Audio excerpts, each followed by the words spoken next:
Paratopia. It's Jeremy. How are you, world?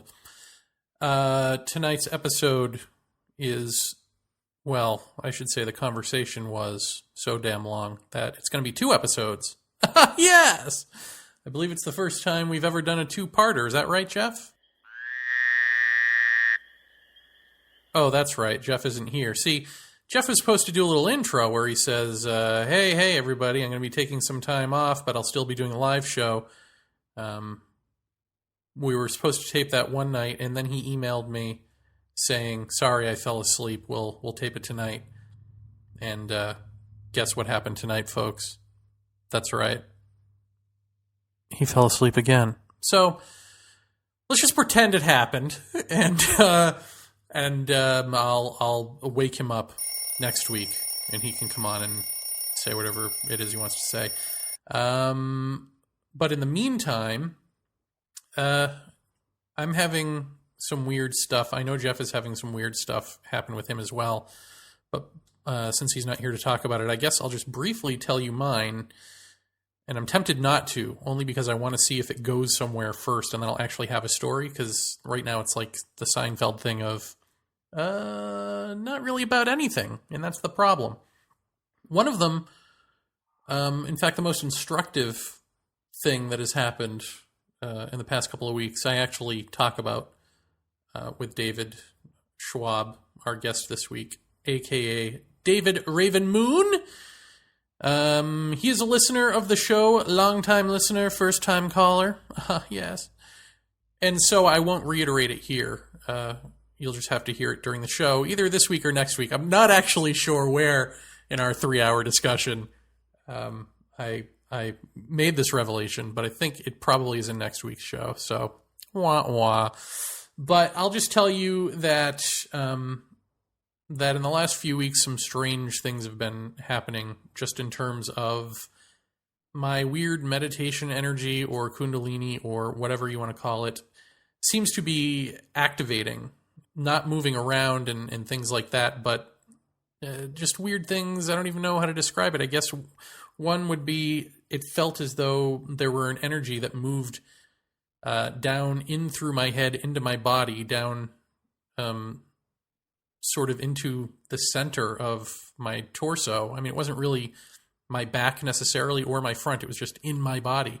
And it felt like something moved in there, but like a download, not like an entity or something like that. It was kind of the feeling, or at least, I don't know, I guess maybe I had the imaginative feeling that this was going to be a download of some sort, and then nothing happened. It was just this odd sensation of almost like body mechanics coming alive to do something and then not doing them.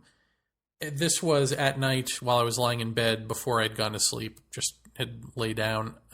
That happened, and then a little later that same night, I turned onto my side and I felt my forehead, I felt something bubble out. Like, you know how I've talked about feeling displacement inside the body? Almost like you, at that point, know that you have more to you than the physical, and it sort of is going whoop whoop. Well, I felt that whoop whoop thing happen at, I guess where you would say the third eye is. And so again, in my imagination, I imagined that my third eye was about to explode open, and I don't know what was going to happen next. Well, it turns out nothing. It turns out crickets. So there's that. And then the third thing is what I talk about with David, so I won't get into it here.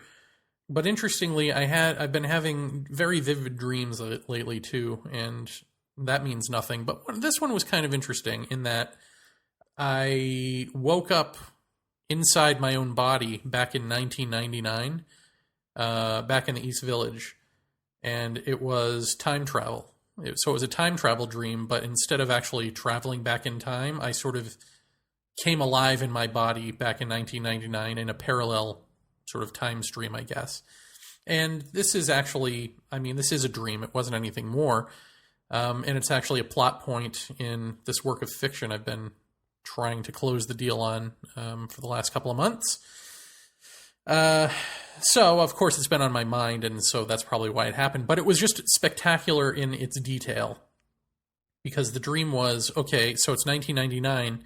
What could you do over again, you know? And it was me trying to figure out how to reconcile a relationship with my father before it breaks apart. It hadn't broken apart in 1999, but how do you make sure it doesn't break apart? How do you warn the world that Bush is going to steal an election? How do you warn the world about 9/11? Like what can you do in 1999? It was like all of that stuff, personal and social issues, right down to pro wrestling. How do I tell? Ridiculous. How do I warn Vince McMahon about various stupid things? He had a pro wrestler who went crazy and killed himself and killed his family, and this all happened around the time that there was a plot line in WWE where Vince was going to blow up in a car. He blew up in a car. The stock dropped because I guess really dumb people who invest in WWE thought that he really did blow up in a car. They thought he actually died, and it wasn't just a plot point. So the stock got pummeled, and then this wrestler Chris Benoit killed his family, and they had to actually stop the Vince's dead plot point because they thought that was too macabre, and nobody got it in the first place. It was a strange time in pro wrestling, if one can say that. And I wanted to warn Vince about all of this. I don't know why. So all sorts of stupid things, like my interests, my personal family issues, and then political stuff. It was like, how do you bring all of this to the world? Or do you, you know? And so it was me trying to figure that out. So it was like, okay, put out a little website and make some predictions. And if they come true, you know, or when they come true, then people will know that you're the real deal. Then they'll pay attention to you, and then you can have people's ears. But what was sad was in the dream, I was like, okay, what predictions can I make? Shit, I really wish I paid attention to baseball or football or any of that, because then I could predict. Like, I couldn't even remember in the dream. I was trying to remember, hey, when did the Red Sox win the World Series? Because that would be something. But I didn't even remember if it was then. That's how bad it is. So then I got up to go to the bathroom in real life. I got up to pee and went back to bed. And the dream just picked up where it left off. It was like this was the dream that would not go away.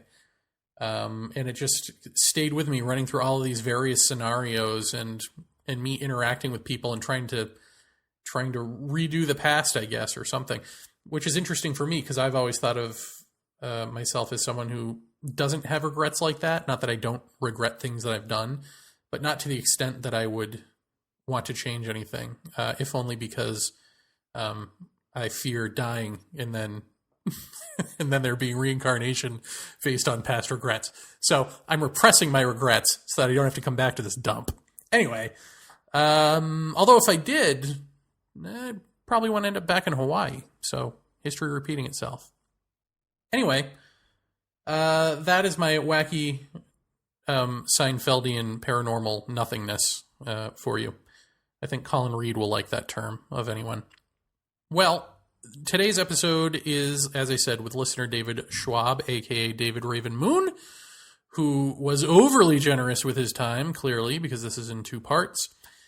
And as I told him on the show, I was really glad he answered the call. I put out a call for listeners again to do the show. And I'll put it out a third time here. If anyone wants to come on the show, give us an email at paratopiapodcast@gmail.com.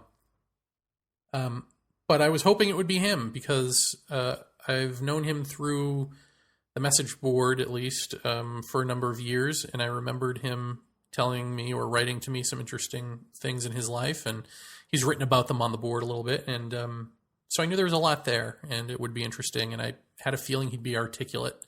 And sure enough, I was correct.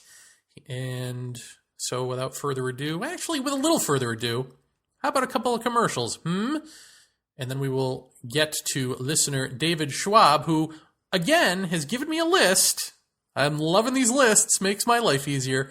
A checklist of all of the paranormal things that we could just go down and explore, and he could explain. And that makes me nice and lazy. Nice and lazy host. That's the way I like it. Like in my dreams. All right. Here come commercials. And then the interview. Urgency is thrilling and ardently intelligent and graceful work. Mitch Horowitz, author of Occult America, The Secret History of How Mysticism Shaped Our Nation. The ending was powerful and smack on. Colin Andrews, internationally acclaimed author / human consciousness researcher. Jeremy writes a mean book filled with subtle humor and flashes of deep insight into who we are and what we're really capable of. A must-read for any serious truth seeker. Deb Cobble, author of Abducted, completely blows everything you think is true out of the water. I urge you to get this book because it's got a lot of power. It is a deeply interesting and deeply funny book. Whitley Strieber, author of The Key and Communion. Urgency by Jeremy Vaeni. It might be the most important book you read all year. It will be the most fascinating. In stores and paperback, on the Kindle and on the Nook, now available.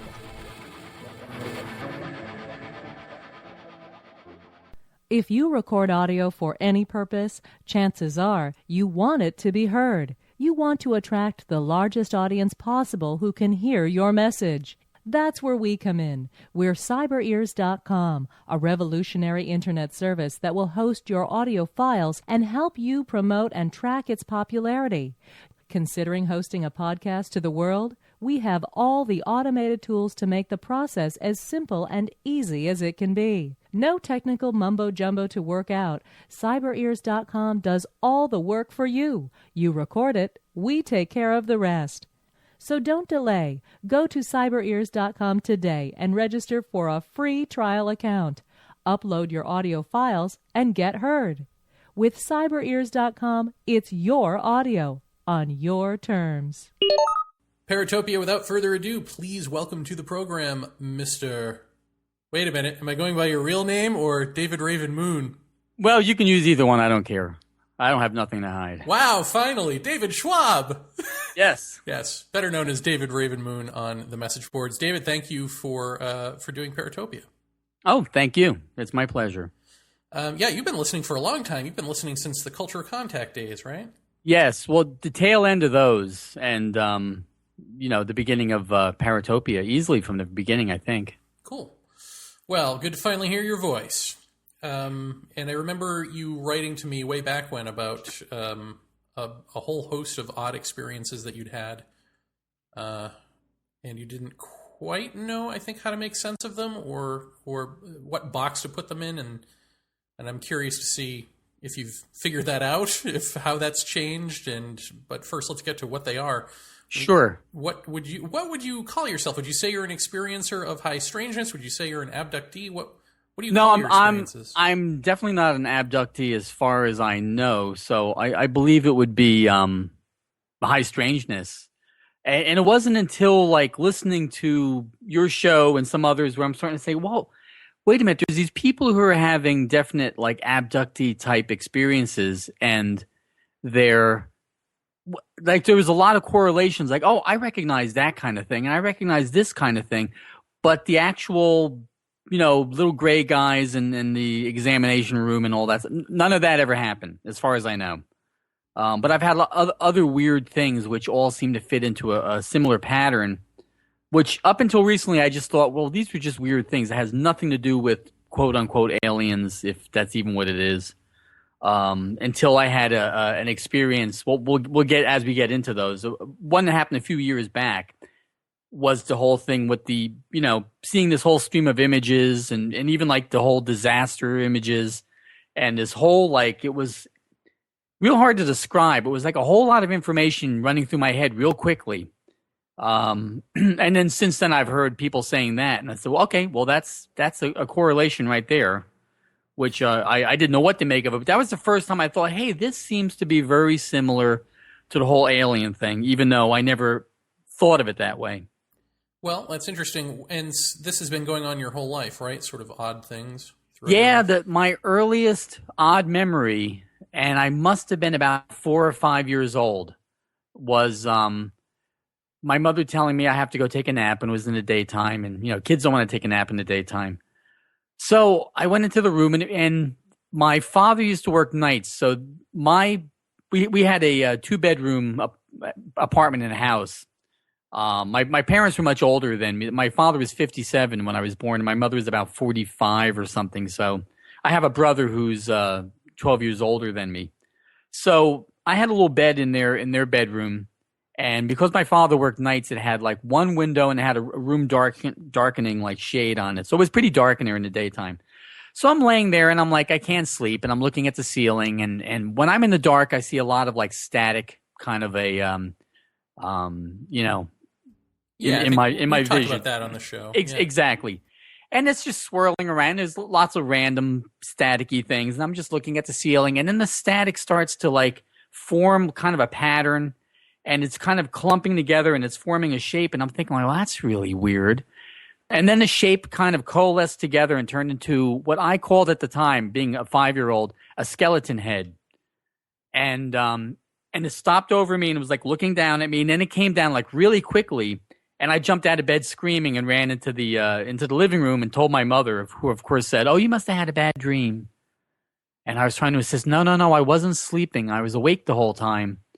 So that's the earliest strange recollection I had.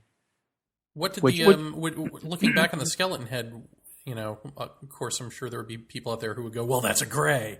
Well, does it look like that? Well, it's hard to say because this was, I was born in 1957, so we're talking about the early 60s. There were no images of grays. I remembered now I'm in the dark, and so it was gray colored. I remembered a gray colored skull type of a head with two big black eyes, which of course is what a skull looks like. I mean, the way I remember it now, which is, handing the memory forward in time, I remember like a skull looking face with the teeth and the whole thing. But that's the way I interpreted it at the time. And it's years later I had to wonder, I wonder if that really was a skull or something else. Was it animated? Was it moving once it formed? No, it wasn't moving. It just formed, and it was just hovering over me, and then came down like very quickly, as if it was like, and I only saw a head. I didn't see a body. So it came down very quickly at me, which made me, because I was kind of like looking at it thinking, well, what is this? I mean, it probably only lasted a couple of seconds. Was it 3D or was it a flat surface? Head? I probably thought it was 3D at the time, but I can't even tell you. I don't remember it looking flat, if that's any indication of anything. I think I probably would have, although I was 5, so I don't know. And in the dark, it's hard to exactly see things clearly. And so, but no communication, no nothing, just sort of coming at you. That was it, yeah. And I can't think after that any other, from a very early age. I don't remember anything very strange. I certainly wasn't. I know a lot of people that had experiences were afraid of the dark. And I actually, as I got older, I had to be in like total darkness to go to sleep. I also used to like to sit outside at night when I was a teenager, and 3:00 in the morning on my front porch playing guitar, just like looking at the dark trees and everything. So I've actually kind of liked the dark for some reason, which I've never really figured out why. I have one more question for the skull Sure. head here. How did this go away? I mean, you screamed and then what? Close your eyes, open your eyes. It was gone. How did it? Well, go? I jumped up and ran. So if it was still there, or if it could have been seen from another perspective, I don't know. I mean, I just remember it coming down at me really quickly, and it might have passed right through me. Who knows? But at that point, I just jumped up, probably diverted my eyes to a different direction, like the door, and hightailed it out the room, in a panic. And certainly, like I said, this was something that was totally real to me at the time, and we always hear the things of parents saying, "Oh, you must have had a dream," but I think everybody knows when they have a dream. It's a totally different experience than being awake and your stream of consciousness going. You're thinking about whatever, and all of a sudden this thing appears in front of you and scares the crap out of you. Yeah. Well, and then the next thing on this list, and by the way, thank you for a list. Yeah. I love it when people give us lists. Is a near-death intervention. What age was that, and what happened there? I think I was probably about maybe 8 or something like that. And I was at a friend's house who lived up the street. And it was maybe about, I believe it was like sometime in November, or it's the beginning of the winter or the autumn. It's starting to get cold, but it wasn't cold yet. And I was at a friend's house, this guy Eddie that lived up the street. And it was probably around dinner time, so it was time for me to head home. So I turned a corner, and I can actually see down the street to my house is like right in front of me. And It's really windy. It's getting dark. There's a storm coming. So I'm getting scared, and I'm like walking kind of slow, like looking around like, oh, this is creepy. And just then, as I turned a corner, somebody grabbed my shoulders, and I couldn't move. And as soon as that happened, a huge limb from a tree broke off and landed several inches in front of my feet, which made me think like, wow, that would have killed me. And I turned around and looked, and there was nobody there. And then I ran home. So did you feel pressure on your shoulders, or did you actually feel fingers grabbing you? Well, to me, remembering it from now, it felt like somebody grabbed me with their hands. Like they squeezed my shoulders, but then I also couldn't move at all. As if I was like paralyzed. I was just stopped. And then the tree fell, and then I turned around, and there's nobody there. And I think as I turned around, I no longer felt the hands on my, but it felt like hands to me. It felt like somebody grabbing me. And nobody there. Nobody could have gotten anywhere that I would have seen. And then I thought years later, I reflected on that and thought, well, maybe that's the thing you hear. I'm not like I'm a spiritual but not religious person. So I even thought this was kind of hokey, but I thought, well, maybe this is what people talk about when they talk about guardian angels. There's some type of a presence which pulls you out of danger, and you hear about these kind of things. And I just kind of let it go at that. It happened another time when I was a little bit older, and my parents went to a beach in New Jersey, Sandy Hook, and I can't swim, and I decided to climb out on these rocks that are overlooking the ocean. And a big wave hit me and knocked me off the rocks, and then something pushed me back on the rocks and held me there until the water, went away from me, and then I ran back, and my parents were like, "Well, how come you're all wet?" That's the only two times. I mean, there's been other times when I think like I've gotten in like a situation that could have gotten bad, and somehow it resolves itself. So I've always said, well, someone's looking after me or something. But the hands grabbing my shoulder was a very, freaky kind of a thing. Right.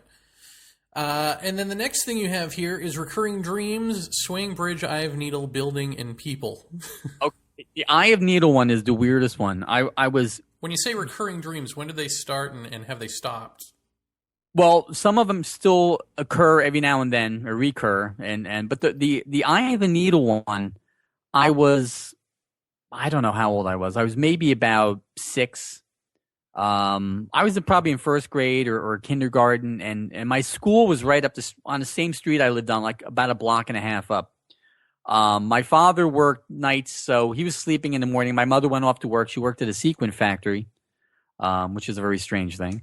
But so I would, I was a latchkey kid. I would get up and go to school. So I was watching Captain Kangaroo. So this gives you an idea of it's the 60s sometime. And invariably I would fall asleep while I'm watching Captain Kangaroo. And then I would have this dream. And in the dream, I'm holding a needle in my hand. And I seem to remember I'm holding it in my left hand, and I'm right-handed, and I'm looking very intently at the needle, and I'm looking at the eye.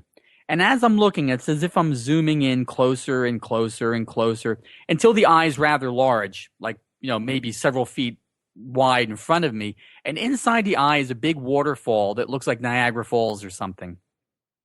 And then I realized, well, wait a minute, I'm holding this tiny little needle, and there's this big waterfall in the eye. And then the needle would feel regular size, and then it would feel really big between my fingers, and it would feel small, and this would oscillate back and forth faster and faster and faster and faster, and I would start to get vertigo, and then it felt like somebody shoved me, and then I would wake up and I'd look and think, oh, I'm late for school, and I'd get up and I'd run to school. This happened every single day for, I don't know, maybe a year or something. Was it right before you'd wake up then? It would be like the last dream before you wake up, so you'd remember it? I would doze off and have this dream, and then, something would shake me awake. There's actually a name for that when you have that jolt. I can't think of it. And then I would run to school. And like I said, I'm maybe 6 or 7 at the time. I think I was probably about 6. I was pretty young. It's a very abstract dream to have for a little kid.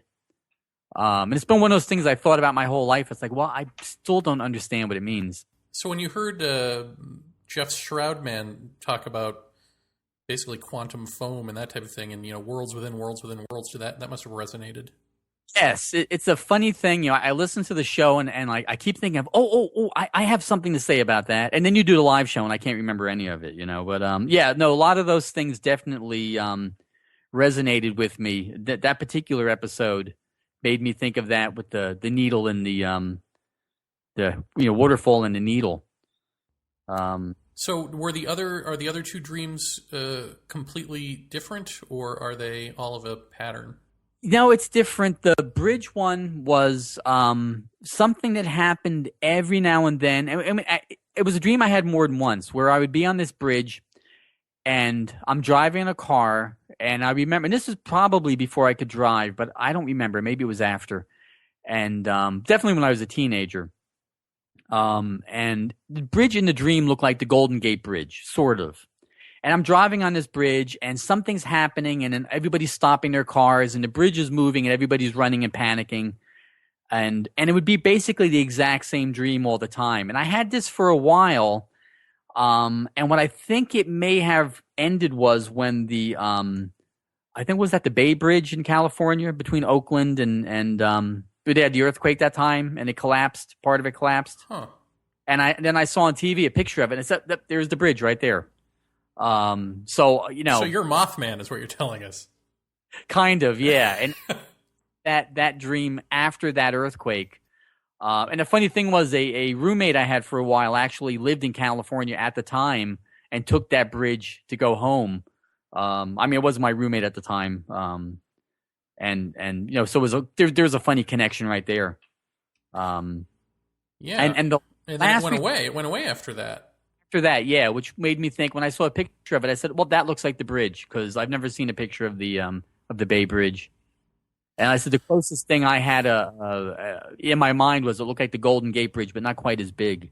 Well, what do you make of having this thing recur over and over and over again, and then it essentially ends up being a prediction of something that you can't control? What does that do for you? Because obviously it's not telling you, hey, David Schwab, you could have done something about this. So what do you think something like that is for? I'm not sure. You hear about it from other people. I have other friends. I had a friend who had a lot of dreams right before 9/11 of buildings coming down and things. He also had a dream there was like a nightclub where there was a fire. I think it was in New York or something. A lot of people died. And he had a dream about that. And yeah, he said the same thing. Well, what can you do about it? You don't understand what you're having a dream of. I mean, even if I did realize it was the Bay Bridge, and I don't know how many years ahead of the actual earthquake that was, well, it's not like you're going to go there with a big sign saying, the end is near and all that kind of thing. I don't know what to make of it. Well, to me, it's like it seems like maybe there's two possibilities that stand out to me. And let's see if they do for you. One is that there is this psychic thing in us that's kind of broken or misunderstood, that if we knew how to work it, maybe we could do something about these future events. But then the other is that things like this happen to let you know that there are things like this that can happen, and that there are things like this in you that essentially that you are more than you think you are. And here's an example, and you keep going down a list of examples, like throughout your life. It seems that you've got all of these various things, and they're all almost a taste of what could be if you ever decided to hone in on any one of them. You think either of those are plausible? I think both of those are plausible. I think it's definitely an ability that probably humans had once and we lost, especially as we've gotten very scientifically dogmatic. Because you'll have scientists say well, even if I saw the evidence, I still wouldn't believe it, which, okay, And that's the mindset of a lot of people. We know that with the, you have the whole snicker factor with the paranormal. I don't know if people are uncomfortable about it, but my father, for instance, always had dreams that were premonitions, usually of people he knew that were going to die. And he would wake up and he said, "Oh, I had a dream about so and so that I used to work with." And my father used to love to read the obituaries, and he would look in there. There was either that day or the next day, and there was the person he had a dream about.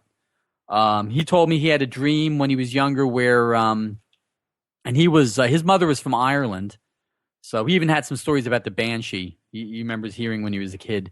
But he said he had a dream where he's looking up in the sky and there's these really bright golden lights. They're really hard to look at, and he's kind of squinting, and he saw the face of Jesus in the sky, and written above him was a date, like July 9th or something. And when that date came, his sister died.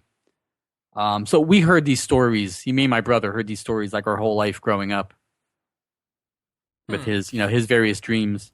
That's amazing to me too, because you always hear that you can't read in dreams. And clearly he read a date, and I've read things in dreams, and I've also had dreams where I've tried to read and it's nonsense or garbled. The same thing with me. I've had dreams where I'm trying to read things and I can't actually get my eyes to look in that direction, or like getting pushed away, which I always thought was really strange.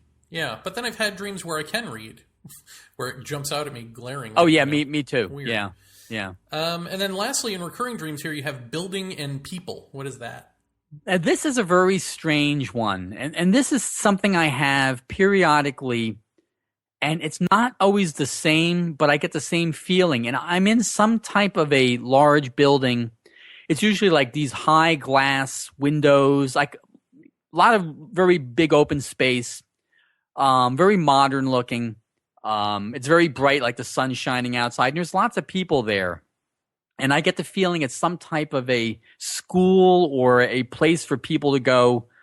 Like I said, it's a very vague, I'm in this place and I recognize it's the same place and don't really know what to make of it. But there's all these people there for some reason or another. And I get the feeling as if it's like I said, it's almost like a school or something. And it's just a dream. I have it all the time. And it's always a little different. Sometimes I'm with like whoever my particular family is at the moment or whatever, or by myself or people I don't know that I seem to know in the dream. And it's some place where people are going to gather for something. And that's all I can make of it. And it's basically like I'm not really told anything. It's just this feeling. I wake up and I say, oh, there's that place again. And I kind of recognize it even though it doesn't always look the same. And I don't know what to make of that. And it's just the fact that I have this dream constantly. I haven't had it in a little while. I haven't had anything strange happen in maybe almost a year now. But which is strange. Nothing in life has happened that has been reflective of that dream. No, not really. No, not at all. Does that have the same quality of this could come true as the other did? It definitely seems like that type of thing. Like this is something at some point in the future, something going on. That's the feeling. The feeling is there's something going on, and that's why everybody's here. But it's not like a bad feeling, like a disaster. But it's. I really can't even put it into words. It's one of those kind of, things where I wake up and I'm thinking, wow, there's that dream again, and it's always very strange, and it's not very long either. I'm kind of like walking through this place with some people, and that's about it. Then I'll whip my alarm clock goes off or something, and takes me out of it. And next is low flying plane with girl waving. What the hell is this? This is a weird one. When I was a kid and maybe 6 or 7. I used to like to go. Well, I'm going to add something to it, which wasn't on your list. I used to like to go outside at night with a flashlight and blink it at planes, and they would blink back at me. And I'd go in and tell my mom, "Oh, the plane blinked back at me. Oh, that's nice, dear." But this other thing was in I'm out in my backyard. It's in the middle of the afternoon, and this was back when planes had propellers mostly. Well, I don't think there was any jets, so I was pretty young, and this commercial airliner comes. It has 4 engines on it, and it's really, really low. It's so low that I can see a little blonde-haired girl in the window looking at me, and she waves at me, and I wave back to her. And I remember that one of the propellers on the wing that was furthest away from me, it was going from the right to the left. From the wing furthest away from me wasn't spinning like the other ones were. It was going really slow, as if the engine wasn't running. And I looked at this, and like I said, it was like treetop level. And I'm like, wow, look at that. So I run in to get my mother, and we come out, and I think we may have still seen it in the distance. And it wasn't until years later I realized, well, wait a minute, that's not possible to have a plane that big, that low. And I didn't hear anything. If I heard anything, it was a normal plane noise. It wasn't like this thunderous sound you would get from a plane at treetop level. And having looked at planes my whole life, because I lived by Newark Airport, so there was always planes going back and forth. You can't see in the windows. They're too high up. And this was the thing for the longest time, maybe until just a few years ago. I said, oh, yeah, there was a plane that flew really low and someone waved at me. And it wasn't until I really thought about it, because I had forgotten about it, and I remembered it, and I said, that just doesn't make any sense. Well, just as you're saying this, we always talk about maybe the paranormal throws out a fishing line when you're young, and whoever bites on it gets sort of sucked into this back and forth with whatever this intelligence is. I'm wondering if there could be another answer, which is, especially in cartoons, you always see like children are represented as being so immersed in imagination that they can't tell the difference. Do you think that maybe that's true, that kids are immersed in imagination, that there's this bleed over, and the ones who are amazed by it and have a particular memory or two stick with them, those are the ones that never come out of that mind, while everyone else goes on and just forgets this stuff and becomes adults? Do you have that feeling, or do you think that this was a real event in some way? I believe it was a real event. I certainly had a very vivid imagination, and I used to get the notes sent home from school that I was daydreaming. But like I said, I ran in to get my mother, and she came out, and I'm pretty sure at that point the plane was far enough away where it wasn't a big deal. It was just a plane in the sky. It didn't seem like it was one of these, I don't think I've ever had any imagination, type of things where like I couldn't tell the difference, because my imagination was usually pretty strange. So do you think that it's a cover for something else, or do you think that it really was a low-flying plane with a girl? Some sort of... Well, I for the longest time I thought it was a low-flying plane with a girl, but looking back on it, that doesn't seem to be possible. So I'm thinking now it was something else that showed itself as a low-flying plane with a girl waving at me. I don't know necessarily a cover. I mean, maybe what it actually was a low-flying plane with a girl, but not not necessarily a real plane with a girl. Just like you hear about people seeing like odd helicopters or things that don't make any sense, or large planes that, you hear these stories every now and then. I find it odd that she's blonde. I mean, it's always a blonde whenever it comes to like human-looking aliens or something like that. That is very... I mean, I had a friend that lived next door, this girl Donna, and she was a little blonde-haired, blue-eyed girl. I'm half Italian, so I don't have blonde hair and blue eyes. So, I don't know if it like reminded me of her but that's what I remember. I remember a little blonde-haired girl, waving at me. Wouldn't it be funny if the notion that kids are overly imaginative and can't tell the difference between imagination and reality, if that is actually the cover story? Yeah, it could be. So next you have container of matches falls off shelf and ignites. Is this as poltergeisty as it sounds? Yes, this was very strange. And I grew up in a strange house. It was built in the probably like maybe 1880s or something like that. My father was born in 1900, and he remembers the house when he was a little boy and they were fixing it up. So the house was that old. And at this point I was maybe about 18 years old, 16 to 18. And no, in fact, it had to be before 18, because my father was still alive. My parents had gone out, so I was home watching TV or something. And I hear a noise in the kitchen. The living room was like right. You left the kitchen right into the living room, and I hear a noise in the kitchen. Something falls down, and I turn around, and my mother had this plastic container. It actually had coffee made in it originally. It was like a great big. It was kind of a smoke colored or brownish transparent plastic with a plastic lid on it, and she filled it up with paper matchbooks, the kind that you bend to cover over, because she smoked. And it fell off this top shelf in the kitchen and landed on the floor. And I go in there, and one of the books had fallen out, the cover flipped open, and one of the matches struck, and the book of matches was sitting there burning on the ground. And I quickly got some water from the sink and put it out, and I'm thinking like, wow, if I wasn't home, the house would have burned down. But it made me think, how did that fall off the shelf? And then how did the book of matches open? And then how did a match get struck? I think it struck on another book of matches, but it just seemed a very, very, like, what's the odds of something like that? And it was one of those things that struck me as, well, that's really odd. Did anyone else find it odd? Yeah, I don't remember. I'm sure I probably told my parents, but I have no idea. I don't have a memory of what happened after that. I just have a memory of that event, and it kind of creeped me out. The whole rest of the night I sat like, with my eye peeking around the corner into the kitchen, like what's going on in there. For how many of these were you living in the house? Oh, up to let's see. On that list, probably up to the voice telling me to play notes on a guitar. No, actually, I was living in the house then too, but I wasn't in the house up until fairly recently. I lived in that house for quite a while, up until maybe 1998. And it was a 3-family house. So my mother was elderly, and my brother was too busy to watch her, so I watched her and lived on the second floor. So yeah, a lot of things happened while in that house. There was a ghost in the house. There was a phantom black cat that everybody saw. My friends saw it. My brother, when he was a kid, and his friends saw it.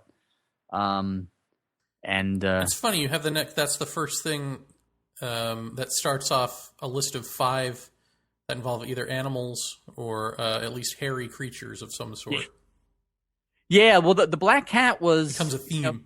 It becomes a theme. Yeah, the black cat was you would walk through the house, and out of the corner of your eye you'd see a black cat, and you turn and there's nothing there. And my father hated. Would you actually see a cat, or would you see something that you interpreted as a cat, some sort of globular shadow type thing? Well, it looked like a cat. It was sitting. It had the ears sticking up. I don't recall seeing the eyes, but it looked to me like a cat. It would even be like, and I have a black cat now, and the way cats are very often, when they want something, you're walking and they decide to intercept you and get in front of your feet.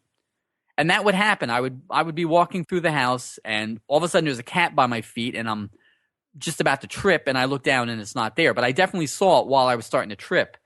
So I thought that was weird, and didn't really, I'm thinking, well, didn't think anything of it as far as like, I don't think I mentioned it to anybody. And then my friends would start saying, hey, do you have a black cat? And I said, no, my father hates cats. We don't have a cat.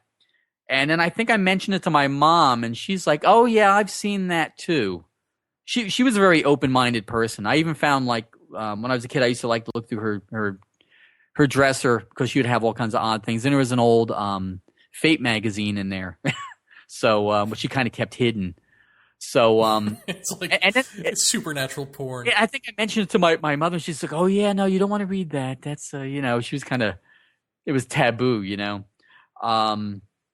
And I mentioned it to my brother, after he had moved out when he was about 19 or 20, and he said, "Oh yeah, my friends used to see the cat too." And the only rationale I had for it, and this probably has nothing to do with it, but it's an entertaining story, was my grandfather worked for Thomas Edison because his laboratory was like right up the street in West Orange.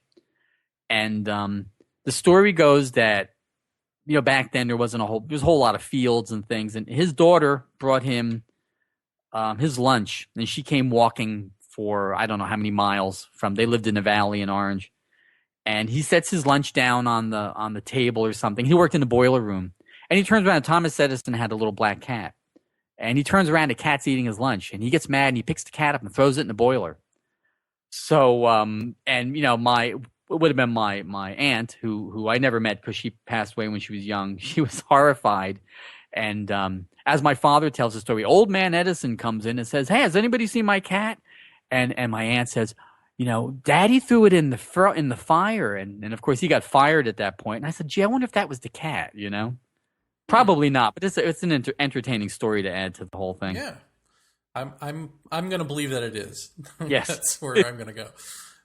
Fuzzy thing in Fred's basement, that just scares me on another level. What is that?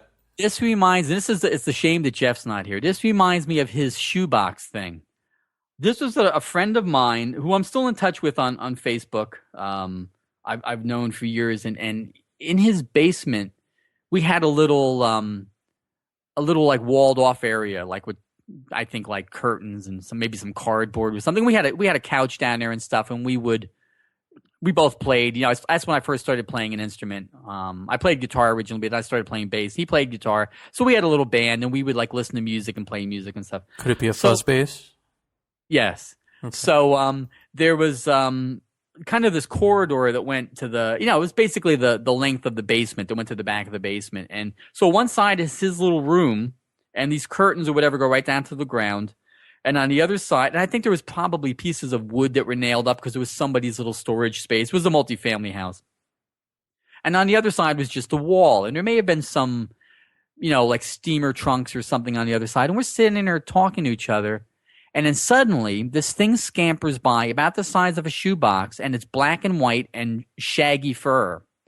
Kind of like a guinea pig, black and white.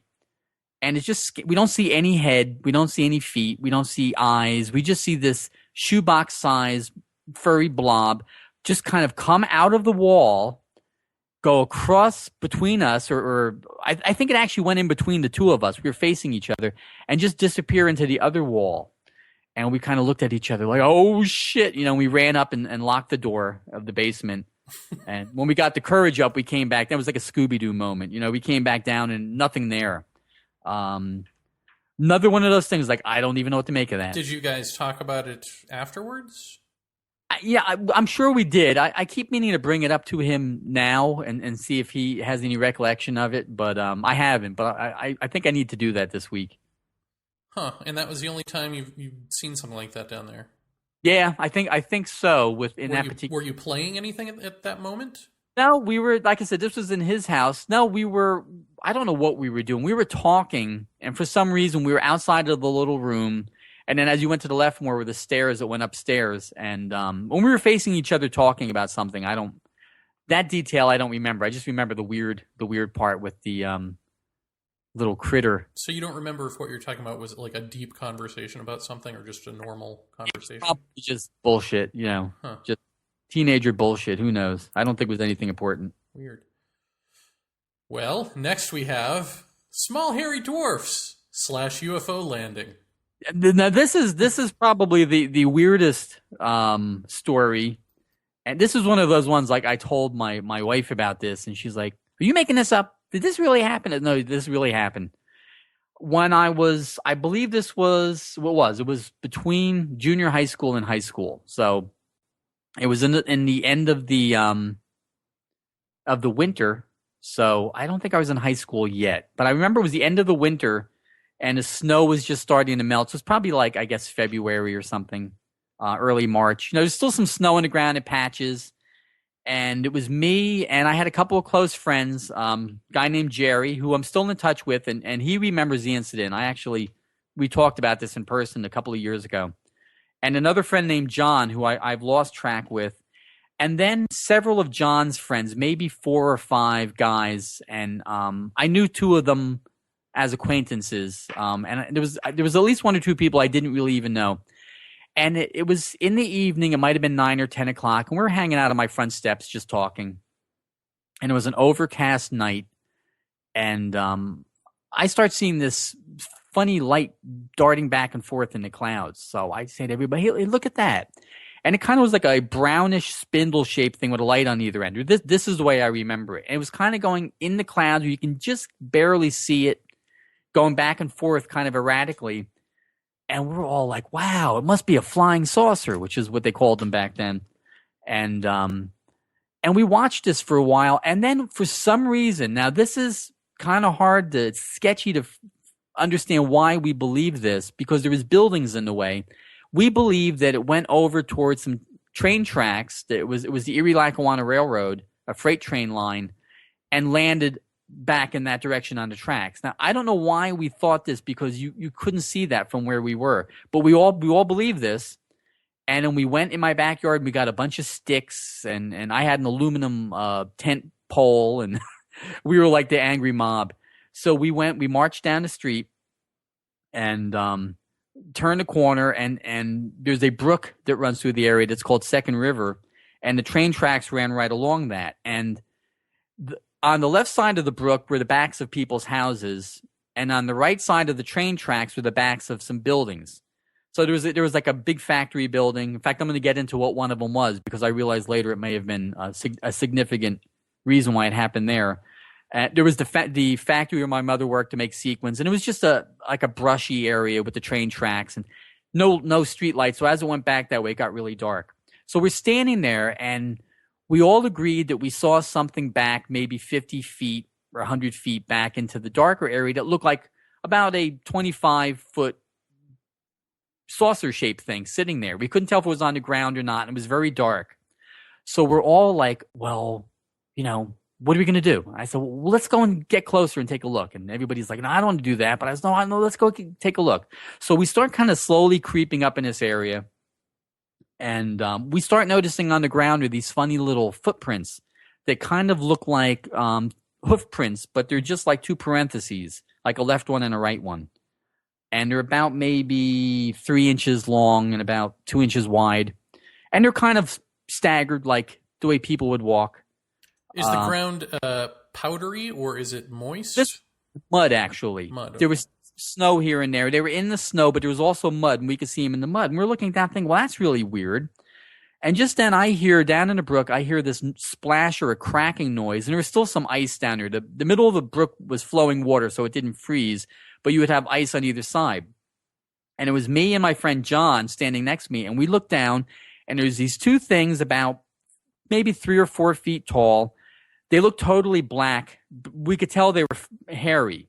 And they had very large green eyes that seemed to be glowing on their own accord. They weren't reflecting light. The eyes were larger than human eyes, maybe about, I don't know, like the size of like a silver dollar or something, an old one, And the two things were kind of like, they were in a pose as if they were kind of like tiptoeing or creeping. So they were kind of like bent over and leaning and like looking up. And one of them was behind the other one and kind of had its arm out as if they were trying to have us not see them. And I thought like, I was just filled at that point with like, you don't know what you're looking at and you're filled with this like panic. And at the same time, you're like, wow, what is this? And Were they then, wearing anything? No, they just look black. And they seem to be hairy. Like I said, this is at night. There's no lights there, but we could tell they were hairy and they were black. Couldn't see no facial features, no nothing, just these black things. And there was 2 of them standing down there because there was like a little muddy island in that part of the brook. And then somebody yells, "Where's Jerry?" They got Jerry. And we turn around and Jerry's not there. So we all run like hell. And Jerry lived halfway between my house and where we were. And he's sitting on his front porch like white as a ghost, out of breath. So we say to him, what happened? And he said, well, something touched me. And I turned around. Now, mind you, when we saw these things, it was me and John saw them, and Jerry was gone at this point. He said there was this little black, hairy thing with big green eyes looking at me. And he ran. And then, not years later, a couple of days later, or the next day, I don't remember what it was. I think it was like a Sunday, because I know I wasn't in school. I went back there in the morning, and there were these little hoof prints in the mud and the snow. When you look down in the brook, they were down there, and you could see where they had kind of like, they were it looked like they were walking, and then there was kind of like a bunch of them where they had been moving around and stuff, like when they stopped and looked up at us. And back where we think we saw a disc was a large circle melted in the snow. So I went back home, and my father had some kind of plaster, and it was a funny looking stuff. It was kind of a pinkish color. It had kind of sand in it. My father always had all these, he's always like a handyman kind of guy. So I got a coffee can, and I mixed up some of this stuff, and I went back there and I poured some in a couple of the footprints. And I don't know whether my friend John came with me or I told him about it, but I go back a day or two later to go and get one of them, and it's all smashed to pieces.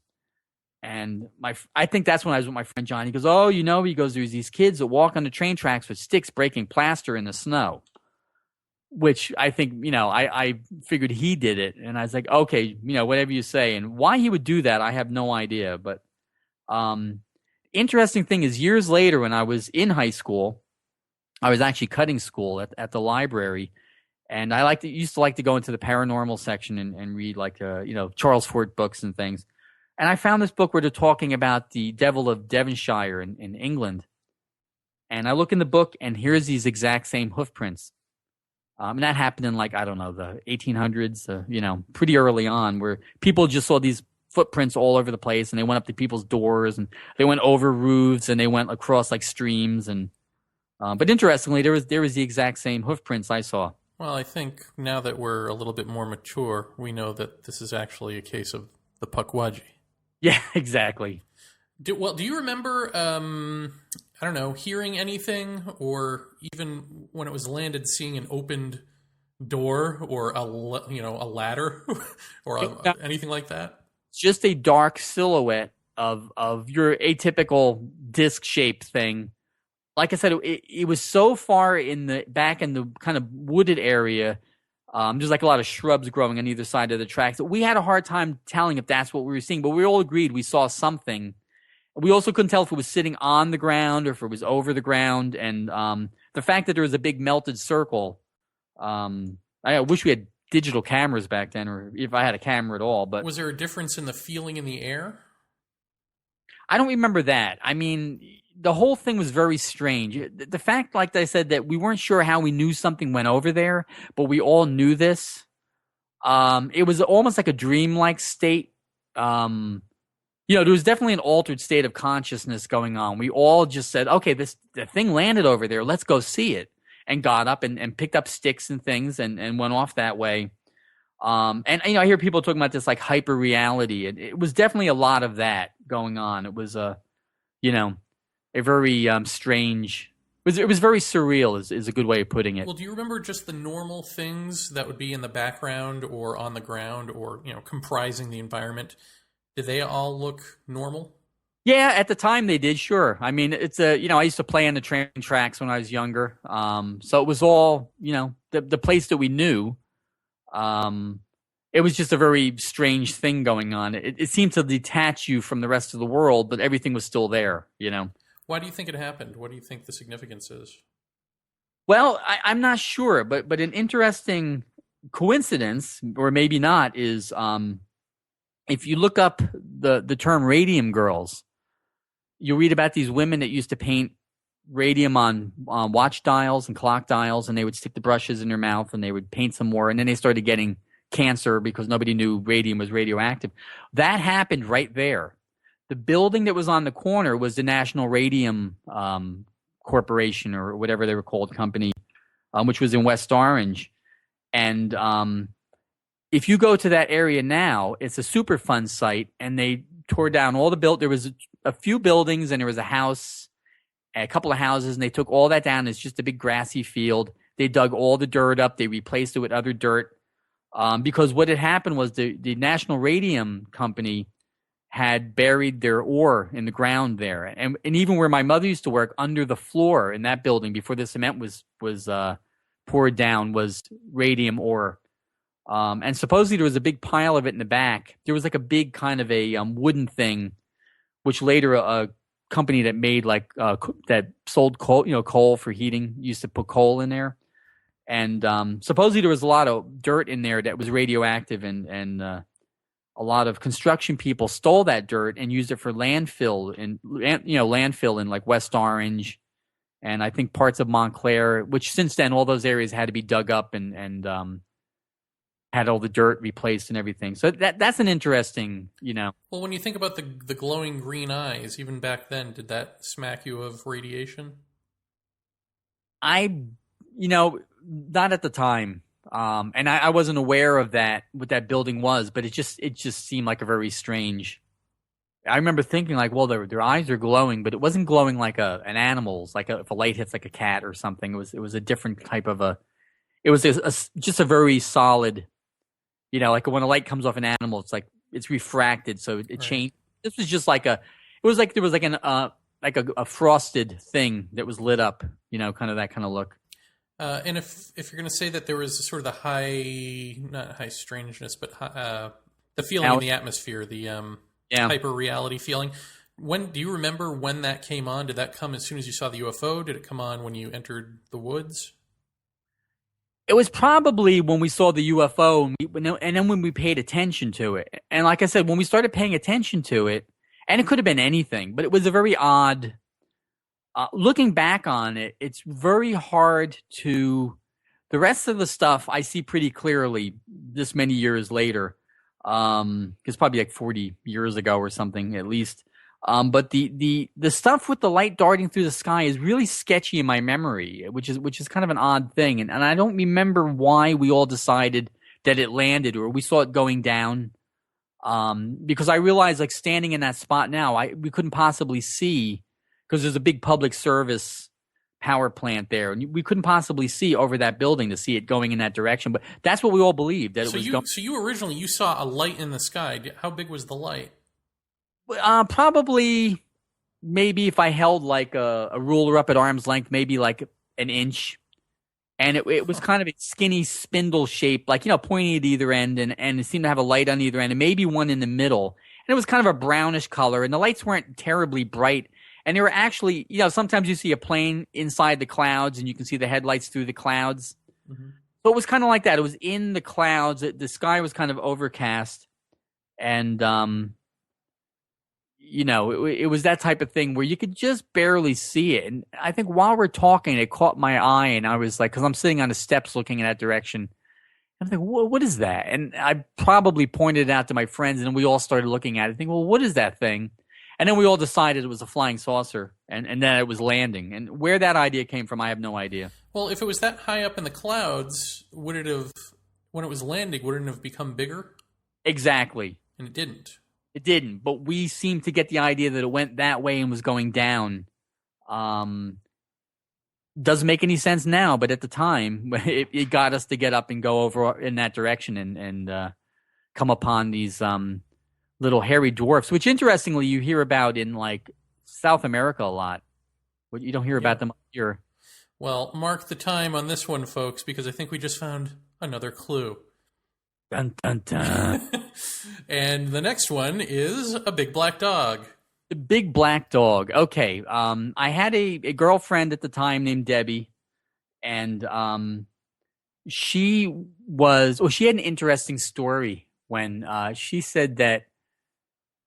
In fact, I even have it here because she had wrote it to me in Facebook, and I'll actually read it, and she wouldn't mind. But she said, I would say the most outstanding weird moment was when I was 7 or 8 years old, and I was out in the garden with my mom, and she was watering her plants, and I kept pestering her about where the moon was. And I remember her telling me this, that she wanted to see the moon, and then the moon showed up. But I didn't hear all these details until recently. And it was just around evening, and we were outside. Anyway, next thing you know, there's this ginormous red ball in the sky, kind of just sitting up above the trees. I saw it, my mom saw it, and our downstairs neighbor saw it. He was so frightened that he ran into the house and called the police, and I think he tried to call the military. While he was calling the authorities, the darn thing just disappeared in a wink of an eye, and then we saw it again at a distance, very small, and then it just swooshed right back to where we had been above the tree. Now, this is interesting. She says, I remembered that it appeared to not have any dimension to it. It was just flat. And then the funny thing is, she says that a friend of hers that she knew when she was a kid lived in the other side of town and must have seen the thing at the same night. And when it swished over and was a tiny dot, her friend saw it large over where she was. And she says, according to the authorities, it was a meteor. It was, I guess, a downstairs neighbor. She said, years later, I was talking to it about with Madeline, and she saw the same red ball flying through the sky, heading towards Main Street, which is where she lived. But anyway, so Debbie also said that around the same age, she's outside, she turns around, and there's a big black dog looking at her that scared her. She actually wrote that here. She first saw it when she was 5 years old. She said, scared the crap out of me. I remember one time riding with you and me and our friend Nick, going into New York, and this large dog bolted across the highway, stopped in front of our car, stared at us, and then jumped out of the way right before we would have hit it. So then, me and my friends, we were all in a band together, me, Debbie, and Nick. And we started seeing this dog. We'd go places, and there was this big, it was like a big, like Labrador or what's those, Belgian Shepherd or something. It was all black. And we would see this dog from time to time. I remember another time we were driving, and there was this dog on the side of the road looking at us. And the real weird incident was Debbie had stayed over one night, and she wakes up in a start screaming in the middle of the night. And then right after she does that, you hear car tires screeching, and you hear a thud, and then you hear like this groaning noise. And we ran outside, and in between two parked cars on the street that was facing my house was the big black dog with its head run over. or a big black dog that looked like the big black dog. And at that point, she never saw it again. What do you make of this? Yeah. I mean, what do you make of the connection between that and the fireball? I don't know. I mean, I really have no idea. I mean, the thing about you hear about the furry black animals. Some people think that's the jinn, that they show up as furry black animals, black cats, black dogs. I don't know. That's. In fact, if I remember correctly, back in the old emails, you had said you'd contacted Phil Imbrogno about it, and he talked to you about the jinn. What do you make of that now that Phil has been disgraced? I think it's kind of a shame that I think a lot of stuff that he said was good. And I think he just kind of went a little too. He got the Billy Meyer syndrome. It's like, I have to do more. I have to do more. And I remember listening to him doing an interview for the book he wrote with what's that woman's name? Rosemary Ellen Guiley. Exactly. And he's talking about how he knew people in the military, and he went to Iran, and he went down in his cave. And when he was telling that story, I remember thinking, like, I don't know if I believe any of that. That just sounds like a tall tale, So I don't know, but I mean, I have the book. Rosemary Ellen Guiley seems to also, talk about the jinn looking as like black animals. Mm-hmm. But it comes down to the thing: how do you explain an unknown with an unknown? Yeah. Well, what's the jinn? Well, what's the jinn? Well, I don't know. Vampires, werewolves. Yeah. You know what's sad about that is when he told me that story before the book came out, he told me in person that story about going to wherever it was, Saudi Arabia, and scaling down a cave and all that. And I didn't believe him, but I didn't believe him because I thought that probably he was like, I don't know, secretly a company man or something. You know what I mean? Like, I thought there was something mysterious about Phil Imbrogno. I just didn't think that he was, and I thought he was lying about his background, but not because he was covering up his lack of education. I thought he was working for somebody. It's interesting. I found your show because of Phil Imbrogno, because I heard him on something, and I think when he did a book about like dimensions or something, and multi-dimensional things, and I thought that's really interesting, and so I looked for more interviews by him and stumbled upon you. So that's how that came about. Next, you have Bird in House. That's tame enough. That's tame enough, but very strange anyway. This is a minor strange thing. At the time, my grandmother, who was in her 90s, if not older, was living with us, and she was from Italy, and she had gotten senile. And at that point, she would only speak in Italian. So my mother didn't speak any Italian really, so we couldn't really communicate with her. So my parents had gone out, and my grandmother would be in a wheelchair, and my mother used to park her up against the kitchen table and put the locks on the wheels, the brakes, and she gave her a bunch of towels, and my grandmother would just sit there and fold them and unfold them and fold them and unfold them. It kept her preoccupied. She seemed to like it. And I was sitting in the living room, and I'm watching TV, and I hear my grandmother say, "Oh, look," in her Italian accent. And I look, and there's a sparrow flying around the kitchen frantically. Now, the odd part is it was the winter. The doors and windows were closed. There was two closets in the kitchen. Those doors were closed. The back door was closed. The bathroom door was closed. The windows were closed. When you came into the living room, there was a door that went to the bedrooms, and that was closed. And then the front door. So there was no way a bird could have gotten in anywhere. And I opened the front door, and it flew out in such a panic that it hit like the glass storm door, and knocked itself down. And I opened the door, and it flew out. And I looked all over the place. Well, where would the bird come to? Was there cracks somewhere? I couldn't find anything. Once again, my brother, I told him about it. He said, "Well, that happened to him when he was a kid. All of a sudden, there's a bird flying in the house." Did any of these things scare you? Not the bird necessarily, but I mean, at some point you go, "Holy shit, we're haunted people."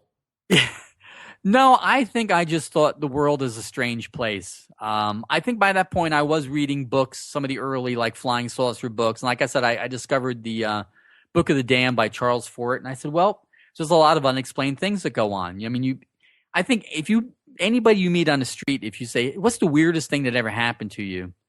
And if they're actually comfortable enough talking about it, they'll tell you a really weird story. So it seems to happen to everybody. at some point or another. So I think I just always thought there's just things we don't understand and they happen. And, we used to have things in that house, things would disappear.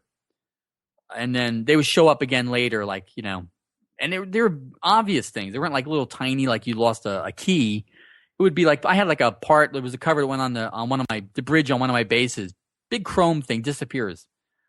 Didn't find it for months. All of a sudden it's just sitting like on top of a table or something. It's like, where do you think shit like that goes? Probably where stocks go, but I have no idea. Is there like a netherworld just collectors like antique shop or something? It could be. I think it's the same thing when people find odd little objects. It's like, whoa, where did that come from? I have no idea. It's really strange. Well, next is Ghost in House where I grew up. 3 people died in that house. OD, suicide, murder. Right. Unfortunately, the murder was my mom. Ooh, I'm sorry. Yeah. Yes, thank you. Which is about the time I got out of the house. But there was a woman who lived on the second floor who was a nurse, and I was maybe about, I don't know how old I was then, maybe 14, 15 or something. And she used to, like, you would go up there, and I mean, I didn't know what this was. My brother told me later. She would have like this big candy bowl filled with like Valium on the table, your coffee table, and every now and then she would like pass out. And I remember going up with my brother one time, and he had to revive her.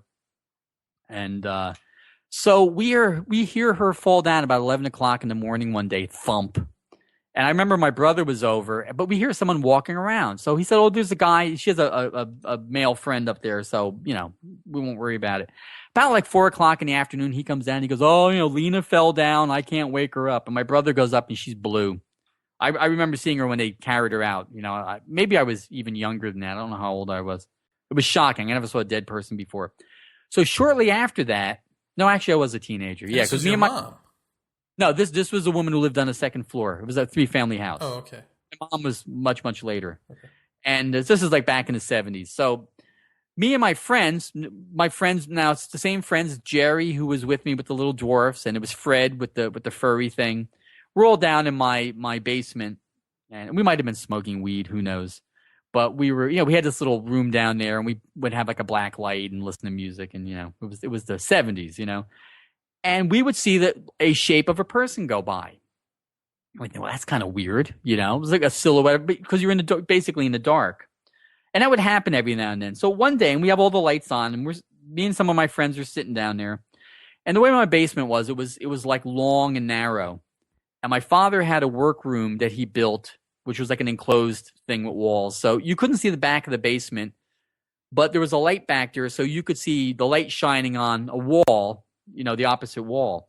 And we start hearing all this clanging and banging and all this stuff. And we look back and we see the shadow of a person, and they're throwing stuff. And we can see things, sailing from like I said, there's this workroom, but in the space we can see. So we can't see what's going on because it's behind the workroom. But to the left of that, we can see objects sailing across the room, like a little barbecue and some other things landing on the ground. And we see the shadow, and there's the entrance to the basement. The stairs were right next to us.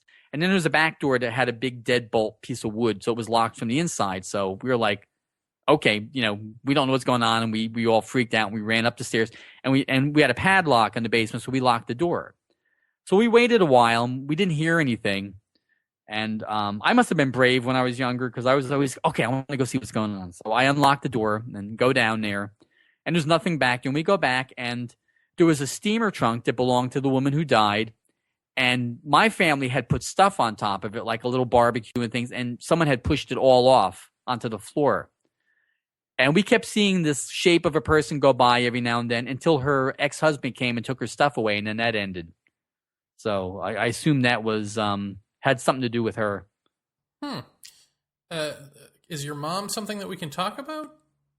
Well, it was just a robbery. I just bring up the fact that 2 other people died because it was, a girlfriend I had at the time she used to get creeped out saying, "Oh, the house is haunted."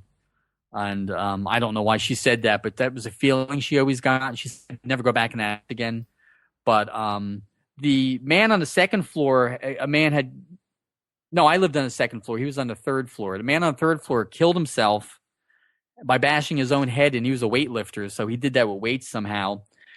And me and my son, who was young at the time, were in the kitchen, and there's blood dripping from the ceiling.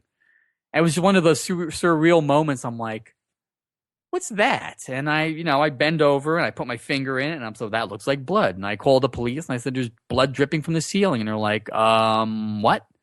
And a cop came and he said, oh my God, there is blood. Everybody out of the house. And that's not paranormal, but it was just, I wonder sometimes if the house itself, because like I said, there was these terrible things that happened on every floor in the house. Maybe things in that house happened before we ever lived there. I have no idea. Yeah, I mean, it makes me wonder, like, I think back to what the Kogi said about graffiti on a rock that they thought was powerful. And, my friend Melissa being all apologetic that they came out to, Hudson Valley and had to see this thing desecrated like that. And their answer was, well, no, I mean, it's good because look around, there's nothing out here except, so the fact that people gravitated to put their mark on this rock means that it's a powerful place. So there is something about objects or places that draw people to them, Yeah, that's true. And maybe even draw, I don't know, an emotional output to them, fear. I don't know. Very strange. But what year was that your mom was murdered? That was 1998. So not that long ago. I mean, I guess that's long enough. I mean, when did you how did that all come about? I can't imagine what it's like to have somebody that close murdered. Oh yeah, it was one of these things. I remember thinking like, oh, this happens to other people. I was a single parent at the time, and my son was probably about 6. And I went to work. I remember saying goodbye to her, and what she would do is she was 86 at the time. And she would walk up the street. Like I said, the school was right up the street. This was the same school I went to. And she would walk up the street, and she would actually talk to the crossing guard. And that's funny because my mother was very hard of hearing, and the crossing guard mostly spoke Spanish. But somehow they communicated enough to talk about crocheting and knitting, because that's what they used to do. My mother gave her some knitting needles and things. And I get a call from the school saying that, my mother didn't come to meet my son. So the crossing guard crossed him, and he went home, and he said the front door is open, and she was laying on the floor in the kitchen with like a jacket or something over her face. And he got scared, and he thought she fell down and hit her head, and he ran back and told the crossing guard, and they went back to the school, and they called me up at work, and I got a ride. I didn't have a car at the time, so I got a ride back, only to find a police scene with, the tape and the whole bit. And I was the prime suspect, which was really a nightmare. Wow. Yeah. And it was this, I met the guy. It was a local guy who had just gotten out of prison, who was going around for a while looking for, can I cut the hedge, mow your lawn or cut your hedges. And I remember he came by one time and said, your mother gave me a check and I can't cash it. And I cut her hedges for her. And I said, Mom, don't do that. I'll do that for you. And she was a very trusting person. So she let him in one time, and it was the wrong time to do it, And strangely enough, just because of the irony and the connections there, was the same man killed the father of my closest friend growing up, who lived down the street. And that was Jerry, who was with me with the furry dwarfs. So wow. We had a weird connection there, yeah. Did you have to go through a whole long court process and all of that and see this guy off to jail?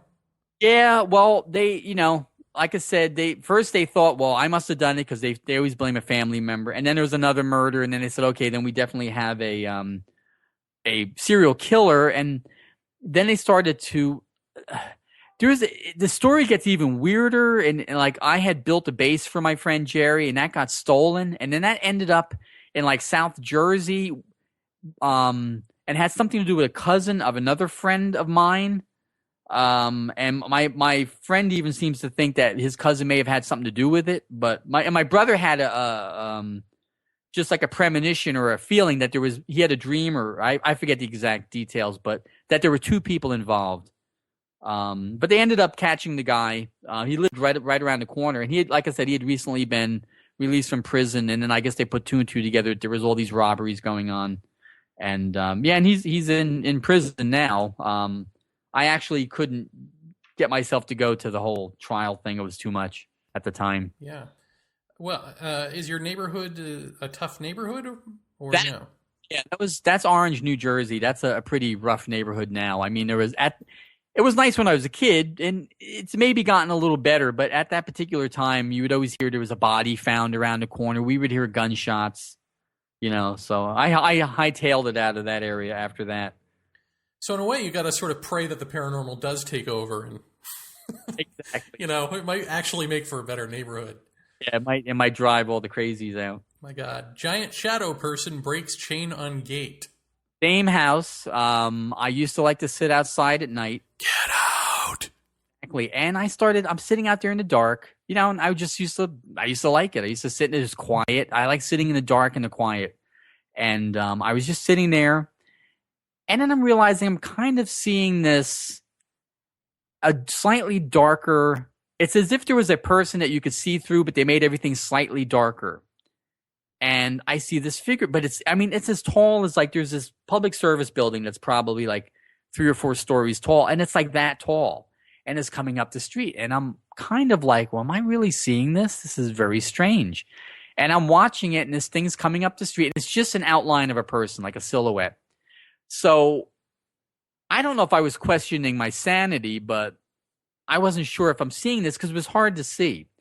But then it comes around the corner, and there was a parking lot on the corner with a like wrought iron fence with these 2 gates that had a big chain and a lock on it, and they locked it up. They'd open up in the morning. And the thing goes up against the gate, and I watched the gate flex forward once, twice, and then bang, the chain breaks and the gate swings open. And at that point, I got up and went in the house. And I got up in the morning, and I went out, and I looked, and I said, well, the chain's broken. And when the people came, they were like looking at the chain like, wow, who did that? It was a big fat chain. And like I said, it was one of these things. Am I actually seeing that, or am I thinking I'm seeing that until I saw it break the chain? And I have no answer for that. And Well, I even wrote. Did that have a high strangeness or high? Yeah, definitely. That's why I wasn't sure if I was seeing it. It was this kind of weird, altered state. Like I said, I was probably, I don't know how old I was at the time, maybe 18. Do you think you're doing it? Do you think you're going into an altered state? I mean, if your dad is psychic, could you make the case that you've got this psychic thing in your family? Maybe somehow it's amplified by the house or the location, and something is funneling through you and going out into the atmosphere? It's always a possibility. I hadn't thought of it at the time. I remember my brother mentioning recently when I was telling him about the incident where someone grabbing my shoulders, and he said, well, maybe that was your higher self. And I didn't exactly know what to make of that, but, it's a possibility. Why would someone break a chain on the gate? Any reason? I don't know. I just, the way I saw it was this thing was walking and it wanted to get into that yard. And that's where the brook ran right next to that parking lot. And another interesting thing about that brook is this is the brook where the hairy things were, but further up the street.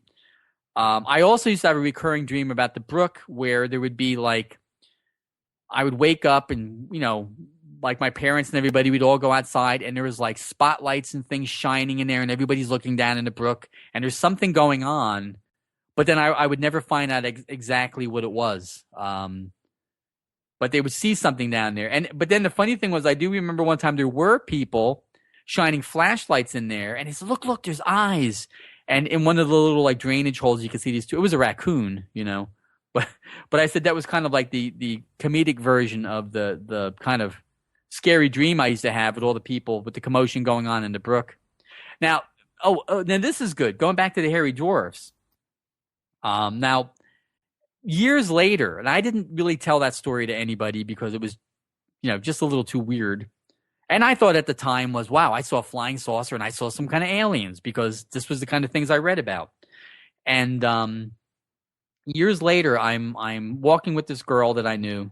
And I'm walking her home, and we're going up the street. And at one point, the brook crosses under the street, so it comes out on the left side. And there's one of these little like fences. You can see the brook down there. And this was in the winter. And she was standing on the side towards the brook.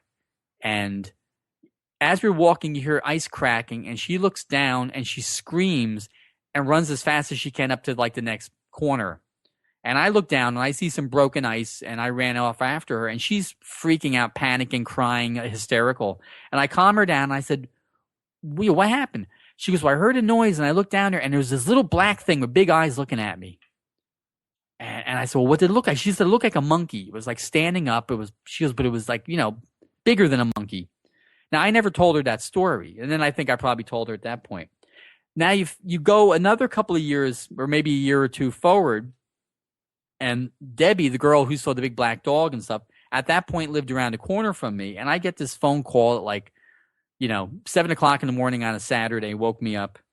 And she's hysterical. And her dog, she had a big German Shepherd. Her dog's barking in the background. And I said, well, what happened? She goes, well, she lived on the third floor in this house overlooking the brook. Brook was like across the street.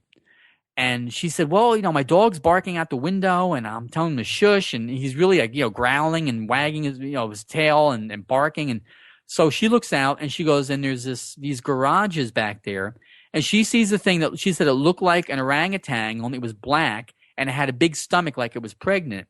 And it walked across the roof of this garage and it grabbed onto a willow tree, slid down into the brook, and then ran under the underpass where the street was.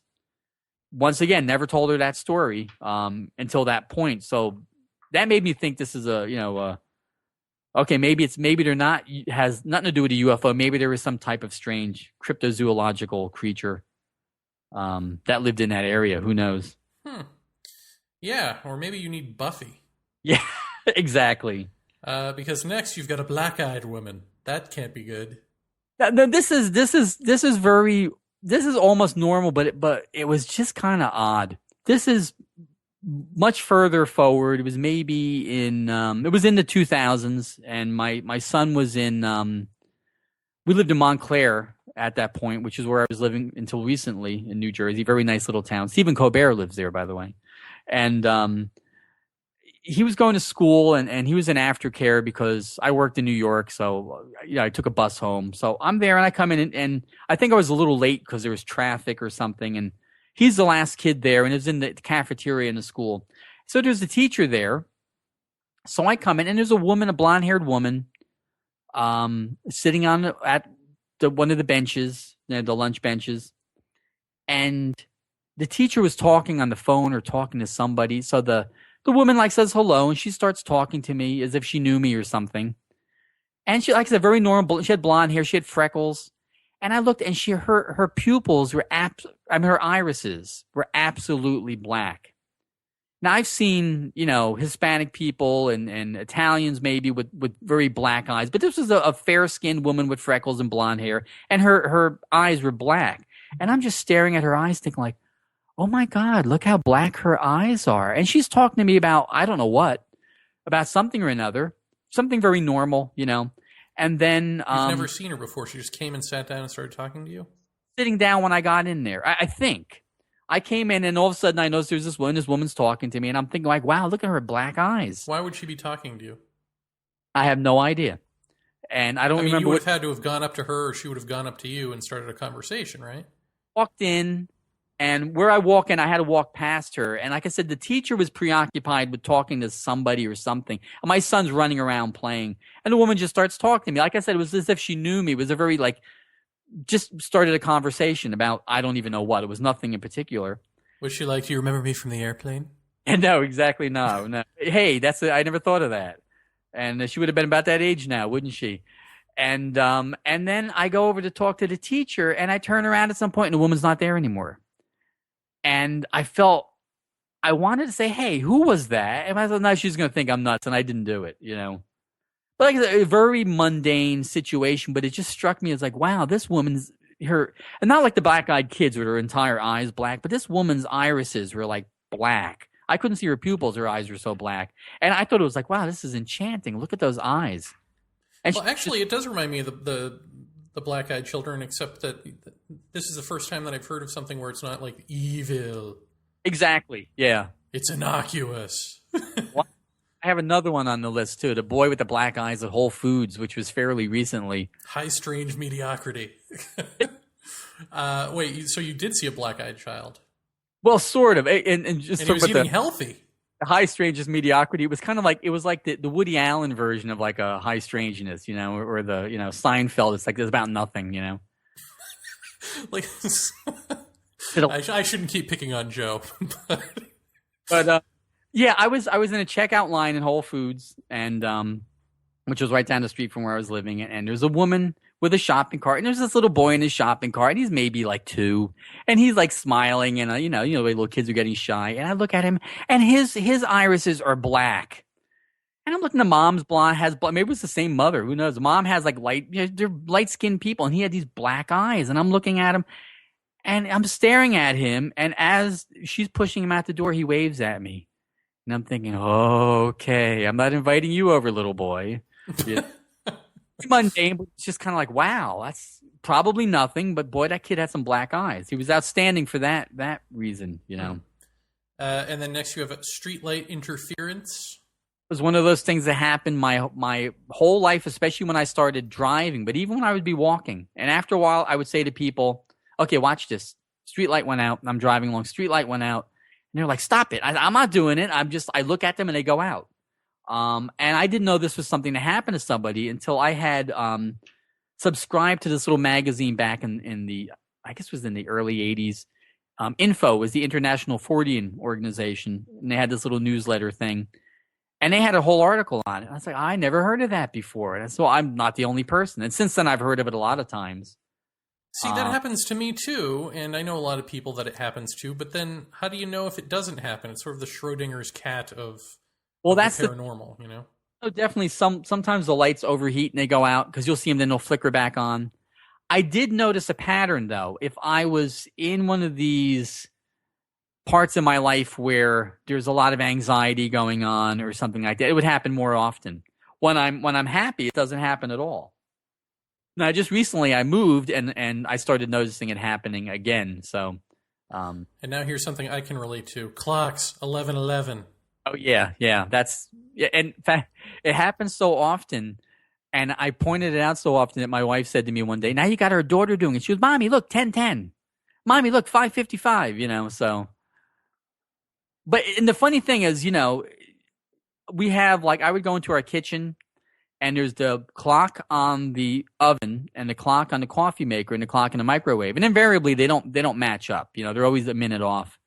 The one that I choose to look at to see what time it is will say 4:44 or something like that. Next, you have strange fear. What be this? This is a weird one. This is another very minor but strange thing. This was back in the same house again. I lived on the second floor at the time. I was living I had a girlfriend. We had lived together, and we were in bed one night, and we had the window open, and we were just both struck by fear, and we held on to each other, and we were looking out the window, and it's just talking about it later. It was as if there was something evil outside that, just all of a sudden we both felt it. We just felt this fear, and we were kind of holding each other for a while, and then it just went away. And it was like I said, it was just kind of an odd, like a mutual panic attack. And it wasn't even panicky. We just felt fear.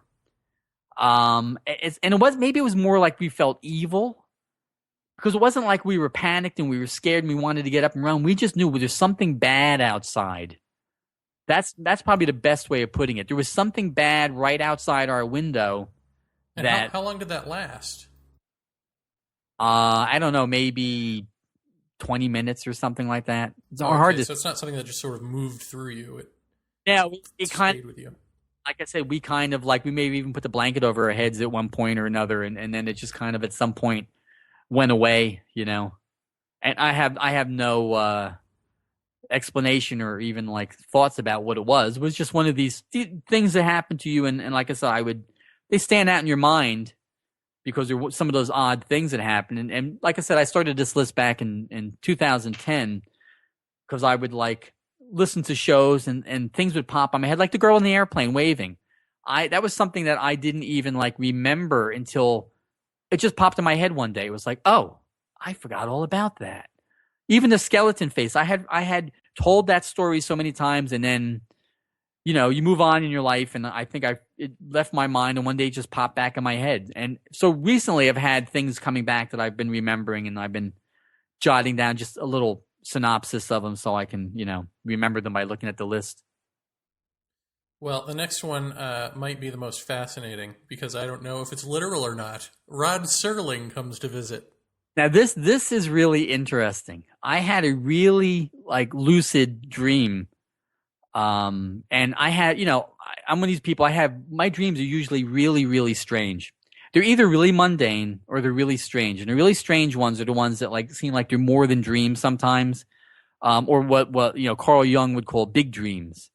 And I had this dream, and it was one of these dreams I woke up and it was like, wow, that was really weird. And it hangs on you. And I had a dream that I'm in, and this is still living in that same house. I'm living on the second floor now, but I'm down in standing on the back porch, and I'm looking into our backyard. And in our backyard is filled with great big bullfrogs. So many of them that you couldn't walk through the yard without stepping on them. And I'm coming out of my mother's kitchen, and I'm seeing these bullfrogs. I'm thinking, what the heck is that? And then I look down, and there's a man sitting in a wheelchair with a blanket over him. That typical, elderly man sitting in a wheelchair. And I go, oh, hello, I didn't see you there. Who are you? He says, well, I'm Rod Serling. And I was like, oh, wow. I said, I'm your biggest fan. And he goes, well, I know that. That's why I came to see you. I said, well, what are you doing here? He goes, well, I've been ill and I'm convalescing. And the word convalescing stuck in my mind because it's not a word I would normally use. And I said, well, no, but I think I was ill, I'm convalescing. So why are you here? He goes, well, I knew you were a fan, so I came to see you before I go. And that's about all I remembered. And then I woke up and I'm thinking, wow, that was really weird. It was very realistic and very vivid. And it looked like what Rod Serling probably looked like at that age. And I was thinking wow, I wonder what happened to Rod Serling. And I put the TV on in the morning. I think I put the Today Show on, and they announced that night Rod Serling died. Rod Serling came to see. My God, man. Yeah. I mean, that's, if it was he died a few months later. No, he died that morning, So he had been deceased when I saw him. Wow. Yeah. That's a very strange one. And so when something like that happens, what do you do with that? Who do you tell? What do you think? I mean, do any of these things drop your jaw, or at some point do you just It was one of these dreams that was so realistic that, like I said, when I woke up, I was like, wow, I had to sit down and that was really strange. And I could remember the whole thing because it was as if it happened. That's how realistic it was. And then when I put the TV on, I don't know what my first words out of my mouth was, but I'm sure it was holy shit, So wait, with all of these things, do you eventually forget them and then remember them sometime later? Oh yeah, that happened. How many of the times would you say that happens as opposed to you keep the memory with you and obsess over it?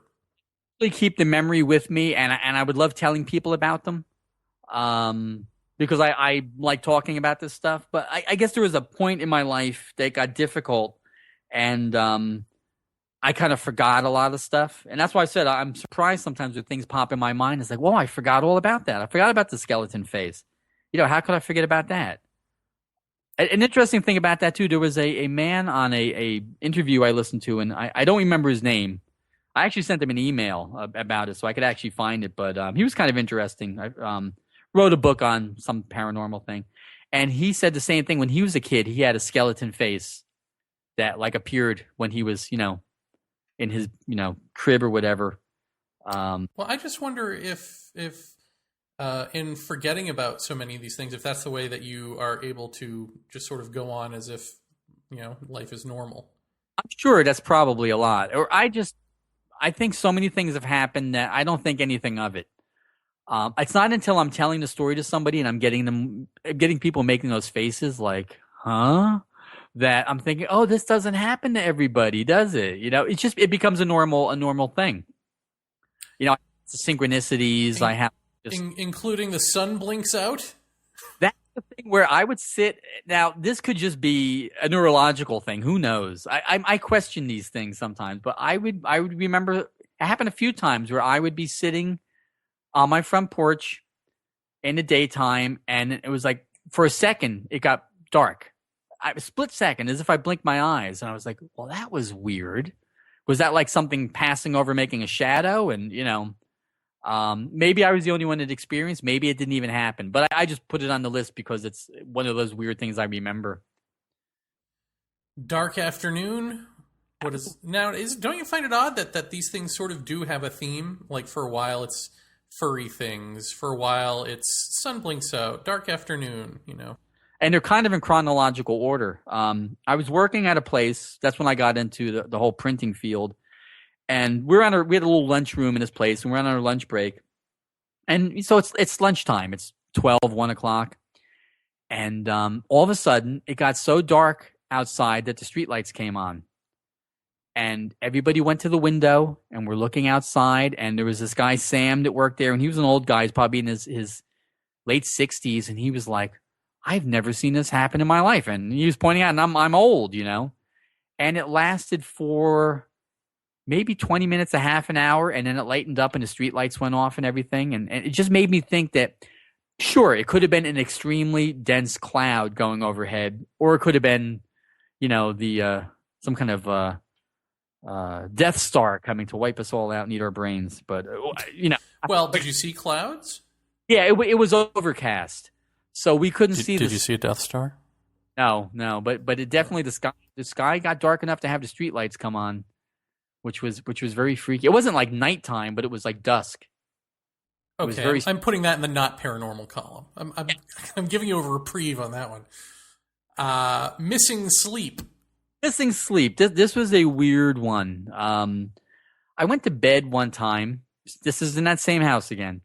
I was a teenager at this point, or maybe my early 20s. I don't remember. My chronology of my age is not usually very good. But it was one of these things. I went to bed, and like I said, I would always have sleep in total darkness. I have the shades pulled down and stuff, and I'm laying in bed and I'm thinking something to myself, and I open my eyes and I'm looking in the dark room, and I close my eyes. I open my eyes again. I close my eyes. I open my eyes. It's daytime.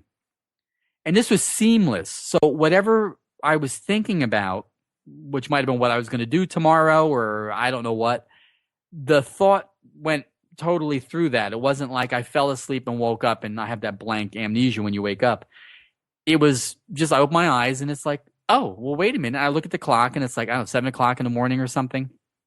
I had no recollection of falling asleep. And the weird part was that I had this totally, this totally connected thought stream that was going on at the time. I've heard about this also happening from other places. And once again, it could have been maybe I fell asleep and I actually woke up and I was thinking what I was thinking when I fell asleep. But it was a very strange. I'm just basically writing down strange occurrences, whether or not they're paranormal. Mm-hmm. Well, I like the next one. Voice telling me to play notes on guitar. This was the probably, if anything could be more profound than the little furry things, this was it. I was in a band, and I was in the band with my girlfriend, who was the one when we had the scary thing out the window, and my friend John, who I'm still friends with, and we were in a band together, and we didn't have a drummer at the time, so we were practicing with a drum machine, but that's neither here nor there. So in this particular song, I'm normally a bass player, but I was playing guitar in this band, and I had the guitar solo on this song, and Diane was singing it, and I'm thinking to myself while I'm playing, and the solo in the song was like a composed, I played it exactly the same every time. And I'm thinking, I used to like to play around at rehearsals and just try new things out, just see what happens. So I remember reading an article in Guitar Player magazine with the guitar player from the band Yes, saying that what he liked to do is he would come up with the first note and the last note, and then he would clear his mind and he would let whatever happens. So I said, I'm going to try that. So I picked, this is my first note, and this is the note I'm going to end on because it goes into the next part of the song.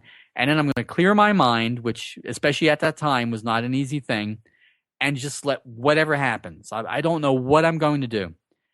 And just as I did that, I closed my eyes and I heard a male voice in my head, and it wasn't me thinking, and it wasn't through my ears, but it was almost like a speaker in my head saying, play these notes, they'll work for you. And my immediate thought after the kind of initial panic of like, whoa, what's going on? Am I having a stroke?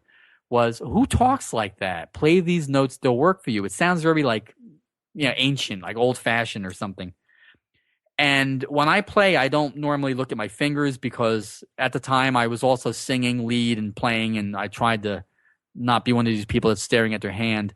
So I trained myself not to look at my hand, but something made me look down at the guitar neck, and I see these little white circles on my fingerboard with numbers, and they have little like dotted lines connecting them. And it reminded me, maybe even arrows.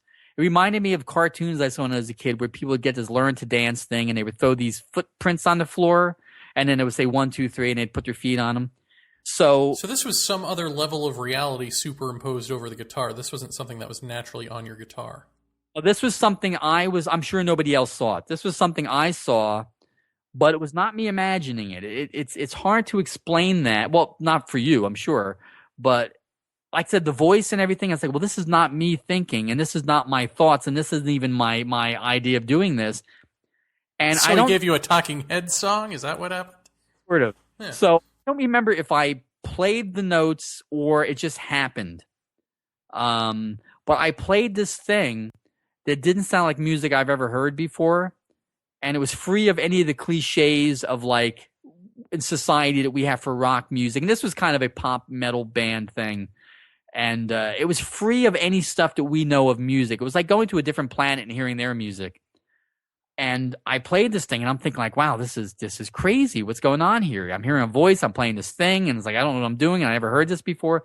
So we get done playing and I'm kind of exhausted from this whole thing. And I just stand there and I look at my friends and they both have their mouths open. And they're like, what was that you just played? And I'm like, you wouldn't believe me if I told you. And I don't know if I ever told them what happened. I don't think I did. And more recently, I'm still friends with John. We actually had he's a guitar maker too. We had a business together and we still build together. And recently when I started like reflecting on some of this stuff, I brought that up to him. I said, hey, John, do you remember that time we were at a rehearsal studio and something really weird happened? I didn't want to like lead him on what it was. And he said to me, no, but I remember where it was. And I'm thinking, well, how do you remember where it was, but you don't remember what happened? And I realized he was very uncomfortable about it. He didn't want to talk about it. So I left it at that. But interestingly, he started going into this other story, which I think you'll appreciate, where he goes, but that, I don't know how he got into it, that he remembers he used to sit up on his roof and he used to see the planet Venus. And it looked like a big crescent, only the crescent was facing like the dark part up and the light part on the bottom. And it took up the whole sky. And I told him, John, that Venus is a little tiny thing. And when it's a crescent, it's even harder to see. You know, you have to use a telescope. It wouldn't do that. And it wouldn't be in that direction. He goes, oh, really? You know? And this was apparently some paranormal thing that was happening to him that my story triggered. And then more recently, I had talked to Diane on Facebook, and I asked her about the incident. Do you remember a weird thing that happened at a rehearsal? And she said, no, but I remember you had an out-of-body experience. So she didn't remember the details of and I think that's the thing. I don't remember what the music sounded like. I don't think they do either. So you didn't record it? Oh, I wish we did. I'm sure if we did, it wouldn't have worked. But it was some, yeah, I Were really you all wish. doing drugs? No, Natural question. Didn't, I like my friend John, we used to tease and we'd go out for like pizza and beer and he would drink milk. And no, I wasn't doing any drugs at the time. You know, we were all very sober. It was just a strange thing. So as you play these notes on a guitar and nobody takes it down, you don't remember what it was. As soon as I stopped playing it, I could not hear it in my head. Like I had the memory of what it sounded like wasn't there. Well, thanks, Ghost Guy. Yeah, play these notes; it'll work for you. Not for long, but the memory of doing it was there. You know. But what the whole thing happening with the visualization of seeing the notes on the guitar and in a very kind of cartoony, comical way, right. You know. That's why I asked about the drugs, because I remember when I, doing the shrooms, one of the things that really stood out was seeing cartoon notes, dancing in front of me, hearing the song, and then if I would cough or clear my throat, another note would come out of my ear and go into the marching line of notes, you know. That's pretty funny. I did shrooms once. I never had any of that happen. Have you? I'm just still stumped on this. Have you? Because again, it gets back to, God, what is the point? You know, it's like you have this profound experience, and at the end of it, there's nothing left for you. Have you heard anything that sounds like that type of music since then? I have actually heard something. I was in my bedroom. I live in a different place now, but the place I had been living for the past 8 years, and the windows were closed because it was in the winter, and all of a sudden I heard music that I can't describe, and I can't even describe what the instrument. At first I thought, is that a harp? But no, it wasn't a harp. But it was this harp kind of sounding sound, and it was very odd, and it just kind of like appeared and just kind of went away, and it wasn't like a car going by, like playing music, you know. You wouldn't have heard anything like that. It was very strange. I can't. It was a fleeting little moment of hearing very strange music that I couldn't really understand what I was hearing, except I recognized it was some kind of music. Kind of like when you hear people saying, "Oh, I saw colors that we don't have." You know, it was music that we don't have. I didn't understand that. But that was the only times that happened. But I thought at the time, okay, well, this is. You know, this was, people say they have their muse, you know, this must be what people are talking about. Because, you know, you hear a lot of people that do anything creative, they'll tell you that you don't know where it comes from. It's just all of a sudden, bang, you have something fully formed in your head. I've had like tools, like this weird pipe wrench I invented when I was a kid that used a chain. And there is such a thing that I've seen since then, but mine was totally different. I'd never seen one. I saw the whole diagram of it in my head, but I was probably like 10 years old, and I said, well, I don't know what to do with that. And then years later, I saw this weird bicycle. It's one of these ones where you kind of lean backwards and your legs are up in the air. And I designed this it was in my head. I didn't design it, just this bicycle for like off track, you know, for going in the woods or whatever, with big knobbly tires. And since then, I've seen bicycles similar to that, but for use on the street. And but you hear this all the time. People that have inventions, they just pop in their head. So I just thought this is one of those instances where humans have information that comes to them from, you know, some other place. This is Phil and Brock.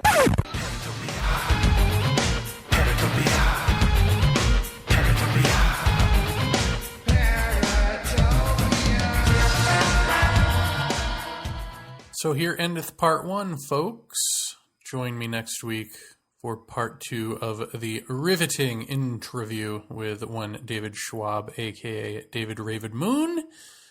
And be sure to join us Sunday for Paratopia Live. Jeff will be there, probably awake with toothpicks under his eyelids.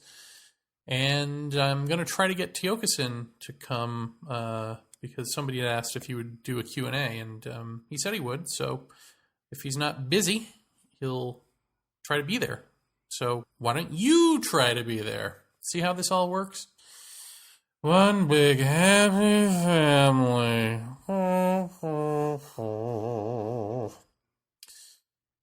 Let's see. Any other business before I close off? Oh, right, I know. I believe Jeff may have actually found a happy home for our show on a listener's server, if you can believe that. You folks are awesome. I mean, even if it doesn't come through, the fact that a listener is like, yes, I will host your show, I think that's great. So thanks for the offer, whether it happens or not. But last I knew, he was going to look into it, and it looked good. But then he fell asleep. And I haven't talked to him since. Somebody needs to, like, kiss him, right? Isn't that how you wake people up in fairy tales? I don't know. I'm not in Maryland, so it ain't going to be me. That's all I know. So there's that. So maybe I'll get him to talk about that on the live show this Sunday at www.blogtalkradio.com/Paratopia. One final bit of business comes to mind. Remember when we were doing Paratopia magazine, and then we weren't? Well, we were going to do a second issue. We have all these articles ready to go. We've had them ready to go for like a year. And so for like a year, I've said to Jeff, hey, are we doing this? Oh, yeah, we're going to do this. Hey, are we doing this? Oh, yeah, I'm busy, but we're going to. Oh, hey, Jeff, are we doing this? Yeah, I'm busy. I think the statute of limitations is up. So we got to do something with these articles, right? So what do you guys think we should do? I'm thinking maybe we just post them on the front page, like one article every Monday until we're out for so it would be something to read at the beginning of every week for the next maybe, 2 months? I don't know. Let me know what you think, or bug Jeff to actually just do it and get it out of the way. Because it doesn't have to be fancy schmancy, right? It doesn't have to take up too much time. I just feel like, don't we owe it to the people who submitted us articles to actually get this thing out there? So what do you think is the best way to go? Just put them out there on the website, or risk waiting forever and then never reading anything? You decide, America. All right. Good night and lucid dreams.